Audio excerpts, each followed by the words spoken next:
बिहार विधान परिषद के 24 नवनिर्वाचित सदस्यों ने आज विधान परिषद सभागार में शपथ ली। कार्यकारी सभापति अवधेश सिंह ने सभी सदस्यों को पद और गोपनीयता की शपथ दिलाई। इस अवसर पर मुख्यमंत्री नीतीश कुमार, डिप्टी सीएम, राज्य सरकार के कई मंत्रियों के अलावा पूर्व सीएम राबड़ी देवी, नेता प्रतिपक्ष तेजस्वी यादव समेत कई विधायक मौजूद रहे। एक बार में 4-4 की संख्या में नवनिर्वाचित सदस्यों को शपथ दिलाई गई। जिन सदस्यों ने शपथ ली उनमें कार्तिक कुमार, रीना देवी, कुमार नागेंद्र, दिलीप कुमार सिंह, अशोक कुमार, रामचरण शाह, संतोष कुमार सिंह, सच्चिदानंद राय, विनोद कुमार जायसवाल, राजीव कुमार उर्फ गप्पू बाबू, सौरभ कुमार, महेश्वर सिंह, दिनेश प्रसाद सिंह, भूषण कुमार, रेखा कुमार, सुनील चौधरी, तरुण कुमार, अजय कुमार सिंह, राजीव कुमार, अजय कुमार सिंह, विजय कुमार सिंह, अंबिका गुलाब यादव, दिलीप कुमार जायसवाल, अशोक कुमार अग्रवाल शामिल हैं। और शपथ समारोह के बाद सभागार में मौजूद विधान परिषद के कार्यकारी सभापति अवधेश नारायण सिंह, मंत्री अशोक चौधरी, जल संसाधन मंत्री संजय झा से बातचीत की। हमारे संवाददाता ने सुनिए दिग्गजों ने क्या कुछ कहा। 24 सदस्यों का शपथ ग्रहण हो गया है। हमारे साथ सभापति हैं अवधेश बाबू। सर, बहुत दिनों से आपकी 1/3 सीट खाली थी, लगभग 24 सीटें आज वो भर गई, क्या कहेंगे सर? ये बहुत खुशी की बात है कि अब हमारा बिहार विधान परिषद फुल स्ट्रेंथ में चलेगा और फुल स्ट्रेंथ में तो अच्छा लगेगा। सबका स्वागत है और लोग नए नए सदस्य आए हैं, इन लोगों से बहुत हमको उम्मीद है कि सदन में अच्छा करेंगे, सदन की प्रतिष्ठा को बढ़ाएंगे।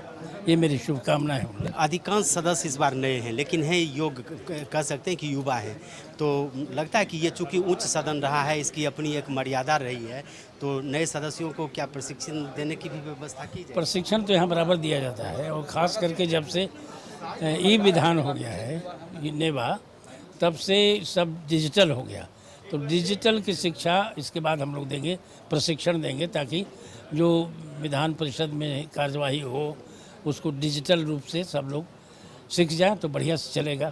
तो इसके लिए हम लोग प्रशिक्षण दें। कई ऐसे सदस्य भी हैं जो विधानसभा के भी सदस्य हैं। हाँ। वहाँ की कुछ अलग परंपरा रही है, विधान परिषद की कुछ अलग रही है, तो दोनों अब सदन विधान मंडल है, दोनों की परंपरा एक ही है, नियम एक ही है, सब लोग हैं वहाँ से आते हैं, तो यहाँ ठीक है, स्वागत है और परंपरा में कोई अंतर नहीं है।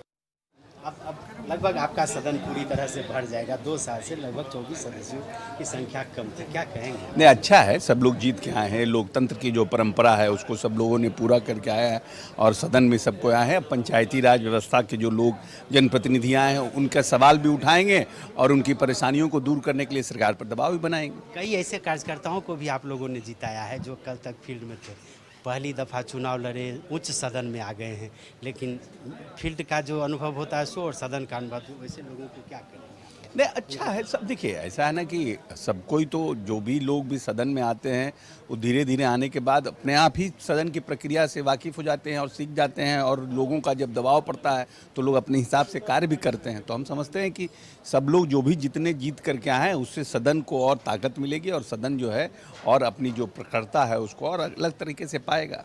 अच्छी बात है, लोकतंत्र में ये खूबसूरती है युवा लोग का। अब पंचायती राज व्यवस्था में लोग जो जीत के आए हैं वो जनप्रतिनिधि उनको चुन के लाता है, तो जनप्रतिनिधि का जो विकास का मामला उसको उठाएंगे पूरा। विजय जी, पहले सहकारिता देखते थे, अब उच्च सदन, कैसा लग रहा है और क्या करेंगे आप? बहुत सारी बातें थी जो अच्छा लग रहा है। जो भी हम लोगों का जो काम होगा या विकास से संबंधित जो कार्य होंगे या प्रतिनिधियों की जो भी समस्याएं होगी उनको लेकर के हम लोग सदन में बात रखेंगे। लेकिन लग रहा था कि इस सदन का सदस्य होना, चूँकि ये उच्च सदन है, कई बार आपने चुनाव लड़ने का प्रयास भी किया था सपना, लेकिन इस बार चुनाव लड़े भी और जीत भी हासिल हुई और उसमें भी उच्च सदन में आ पाए, क्या कहेंगे? प्रतिनिधियों को जिन्होंने मत दिया उनको धन्यवाद करते हैं और हमारे नेता आदरणीय नीतीश कुमार जी का आभार व्यक्त करते हैं। उन्होंने मुझे यह अवसर दिया और मैं जीत के आया। रेखा देवी जी हैं जो शिवहर से जीत के आई हैं। मैडम, पहली बार सदन के सदस्य बनी है, क्या प्राथमिकताएं रहेगी, क्योंकि अब सदन जब चलेगा तो क्या क्या मुद्दे रहेंगे जिस मुद्दे को आप उठाएंगे?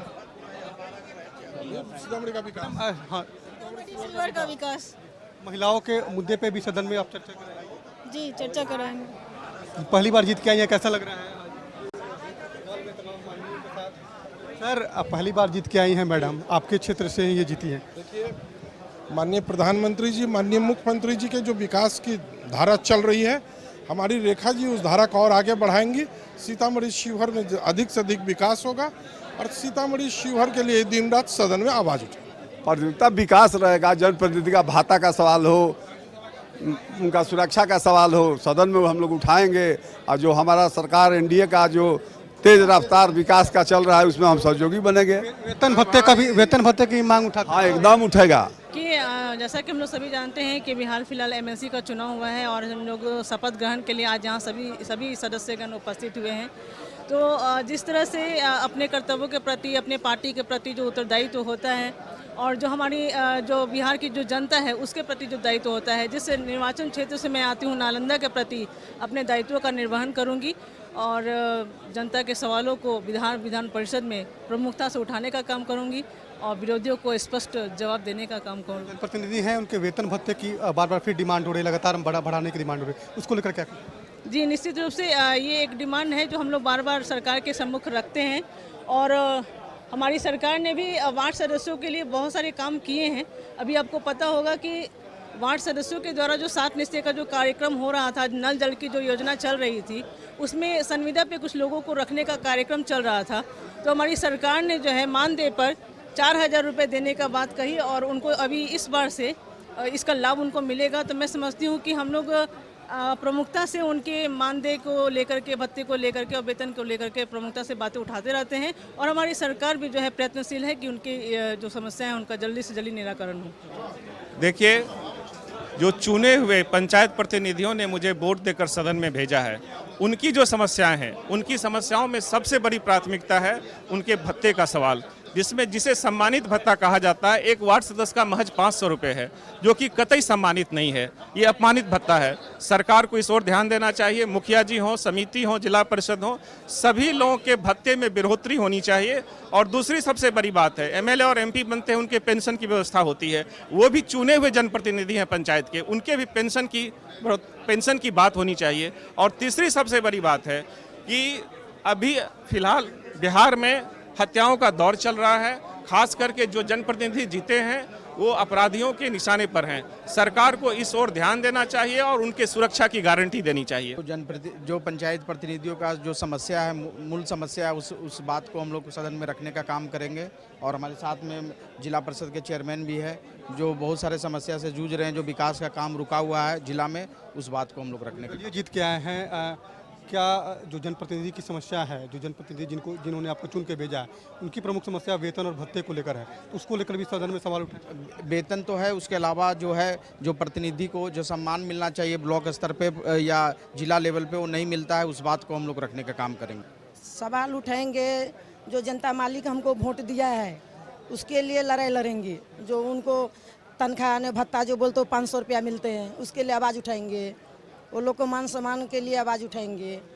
हर ब्लॉक में बैठने के लिए जगह नहीं हैगा, उसके लिए भवन बनाएंगे। इसके लिए ये सब के लिए आवाज़ उठाएंगे। मीडिया चैनल के थ्रू आज मैं सभी जनप्रतिनिधियों को, मधुबनी जिला वासियों को धन्यवाद करना चाहूँगी, आभार व्यक्त करना चाहूँगी कि आप लोग के आशीर्वाद दुआ से आज हम लोग को समर्थन मिला है और अंबिका यादव जी ने आज शपथ लिया है आप लोग की मान सम्मान की लड़ाई लड़ने के लिए। आशीर्वाद ऐसे ही बनाए रखिए। देखिए, मुद्दा हमारा रहेगा इंफ्रास्ट्रक्चर, एजुकेशन, मेडिकल, लेकिन सबसे अहम मुद्दा हमारा रहेगा कि जो भी जनप्रतिनिधि हैं जीते हुए, उनका जो मान सम्मान दिलाना, उनका हक हकूक दिलाना। तो मेरा सबसे बड़ा मुद्दा रहेगा कि उनका मानदेय बढ़ाना, उनका जीवन बीमा करवाना और उनकी पेंशन योजना। दरभंगा से एनडीए की नवनिर्वाचित विधान परिषद सदस्य ने मैथिली में पद और गोपनीयता की शपथ ली। दरभंगा से बीजेपी ने इस बार सुनील चौधरी को टिकट दिया था, जिसमें सुनील चौधरी की जीत हुई।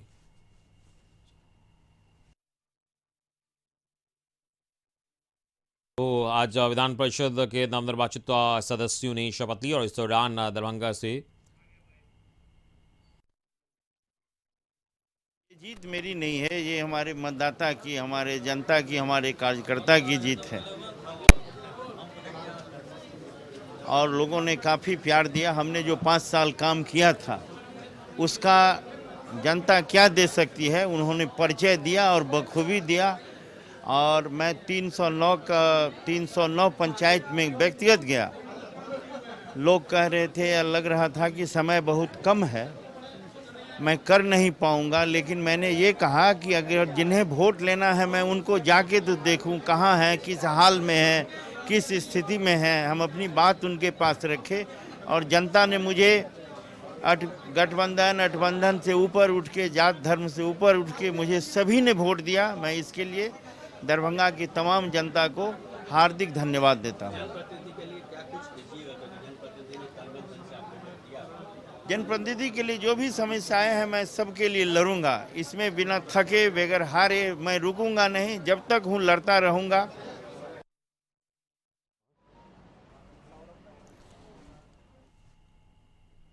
और इस वक्त हमारे साथ bureau chief Ashok Mishra news room से जुड़े हैं, उनके पास चलेंगे। अशोक जी, आज विधान परिषद के सभागार में नवनिर्वाचित सदस्यों को शपथ दिलाई गई और लगभग 1/3 सीट जो खाली थी फुल स्ट्रेंथ हो गया। किस तरीके का माहौल दिखा वहां और जो नए सदस्य थे क्या कुछ कह रहे थे इस मौके पर? बिल्कुल, देखिए एक लंबे अरसे के बाद बिहार विधान परिषद के 24 सदस्यों ने शपथ ली और यह एक ऐतिहासिक पल था अमित, चूँकि पिछले लगभग 2 वर्षों से यह सीट एक तरह से खाली थी। चूँकि कोरोना संक्रमण के चलते इसका जो चुनाव होना था वो समय पर नहीं हो पाया, इसलिए 1 साल से ज़्यादा समय तक यह सीट खाली रही। आज 24 सीटें भर जाने से अब विधानसभा या कोटे को लेकर के या कहिए विधान परिषद की जो सीटों की संख्या, चाहे स्थानीय प्राधिकार का मामला हो या नियुक्ति का मामला हो, इन सब को लेकर के अब विधान परिषद के सदस्यों की संख्या कुल मिलाकर के 75 हो गई है। तो ऐसी परिस्थिति में कह सकते हैं कि विधान परिषद के सभापति भी आज काफ़ी खुश थे कि विधान परिषद अब पूरी तरह से अपने रूप में आ गया है। और ख़ास करके जो नए सदस्यों ने शपथ ली उनमें गजब का उत्साह था। उन्हें लग रहा था कि वो जिस तरह से चुनाव जीत करके आए हैं और जिन स्थानीय निकाय के प्रतिनिधियों ने यानी कि पंचायत प्रतिनिधियों ने उन्हें अपना उम्मीदवार बना करके अपना प्रतिनिधि बना करके भेजा है, तो वैसी परिस्थिति में उनकी कसौटी पर खरा उतरना उनके लिए एक महत्वपूर्ण जिम्मेदारी है। और इसी की बार बार वो दुहाई दे रहे थे कि जिन्होंने उन्हें चुन करके सदन में भेजा है उनकी आवाज़ वो बुलंद करेंगे और उनकी जो भी शिकायतें हैं उनको दूर करेंगे। चलिए, इस पूरी बातचीत के लिए बहुत बहुत शुक्रिया आपका। अशोक मिश्रा ब्यूरो चीफ हमारे बता रहे थे किस तरीके से आज नवनिर्वाचित